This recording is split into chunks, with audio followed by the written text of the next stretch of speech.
Sa ibang balita, hulikam ang pagnanakaw sa isang Japanese restaurant sa Imus, Cavite. Isa sa mga suspect ang arestado at nakatutok si Marisol Abduraman, exclusive. Tila balisa ang lalaki ito na nakuna ng CCTV nitong Sabado habang unti-unting umaatras at pumaparada ang isang SUV. Nilapitan niya ito at binuksan ang likuran sabay may kinuhang gamit. Sunod na siya makikitang may kinakalikot sa ibabang bahagi ng nakasarang establishmento.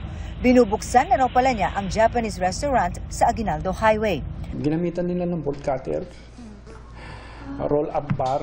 Sa iba pang kuha, nasa loob na ng restaurant ang nasabing lalaki.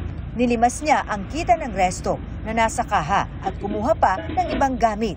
Ayon sa Imus Police, 48,000 pesos na cash, laptop at mga cellphone ang nakuha ng mga suspect.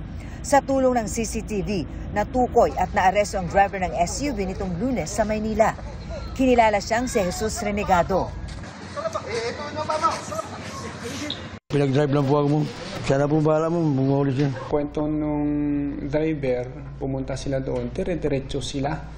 Doon talaga ang target nila. Sure sila doon sa pupuntahan nila.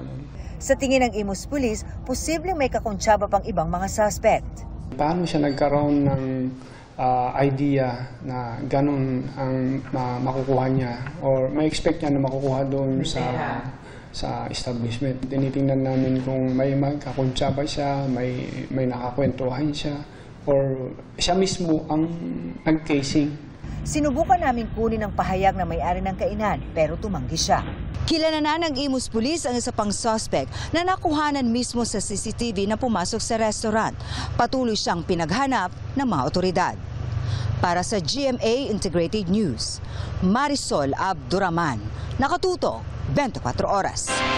Mga kapuso, kasama nyo kami 24 oras. Mag-subscribe sa GMA Integrated News sa YouTube. Sa mga kapuso abroad, bisitahin ang GMA Pinoy TV at www.gmanews.tv.